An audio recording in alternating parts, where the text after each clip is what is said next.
I wanted to be as good as I could, as fast as I could. I felt like I had the potential to do whatever I wanted. And there was a moment where I really felt like I was pretty much invincible.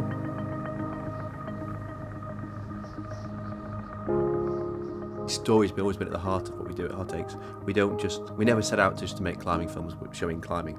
We always try and show the story behind the climb, or the story behind the climber, or the history behind the route. We always try and add that extra element of story. An audience can watch 5 minutes of just cool footage and cool shots, but if you really want to keep their attention for the full length of the film, you need to have a good, strong narrative that takes them on a ride of different emotions and different feelings.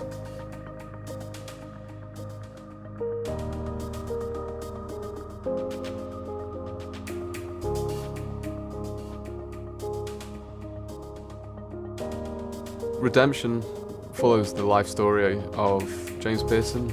He kind of got into climbing in his sort of mid-teens and progressed very quickly through the grades. He was kind of a precocious talent. He got very good very soon, and he climbed some of the hardest routes in the world very early on. He then went on to climb some of his own routes and put up his own routes. And when you put up your own routes, you get to grade them. And I think he got a bit carried away with the grades, so he overgraded some of his routes.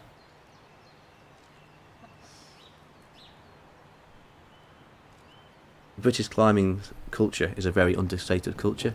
So if you overgrade a route, you're seen of kind of over-egging your achievements, you're seen of boasting. And because James was perceived as doing this, he was kind of ostracised a little bit from the UK climbing scene. There's a real backlash against him. And he ended up leaving the country. He felt he could no longer live and climb in the UK, ended up moving away to Europe.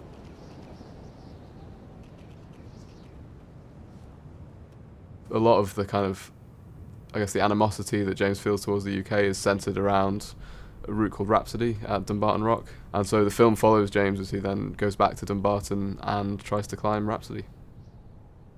As Hot Takes, we make climbing films, so the climbing sequences are very important to us. They have to look good and they have to feel good. They have to be emotional. We want the audience to be ascending the rock with the climber, willing him up the rock. We are trying to tell a little mini story in each climb. There's a start, middle, end. There's a start where the climber sets off, the middle where they actually climb, and then the end where either they top out or they fall off.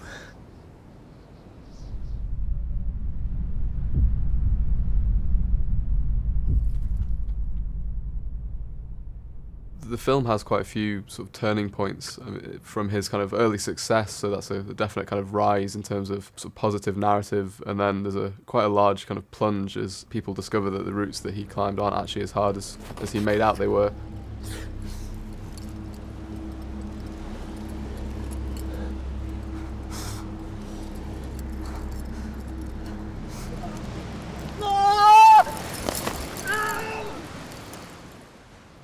That's when the film gets interesting, If the character's just on a single progression, whether it's like that or whether it's like that, there's nothing of interest.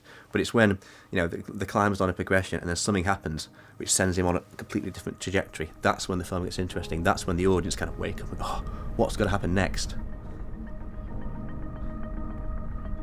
I want the audience to know who that person is. I want them to care whether or not he gets to the top or not. And so to do that, we use kind of profiling of the character, and we also use story.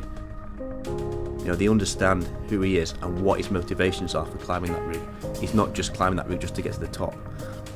And I think if you can explain that on a kind of human level, then suddenly your film becomes open to a much wider audience. You're not just making a film for climbers, you're making a film for people. Yeah! Now I know why I did it. Yeah, you can't imagine what it means to me. Now it feels like the end of a chapter.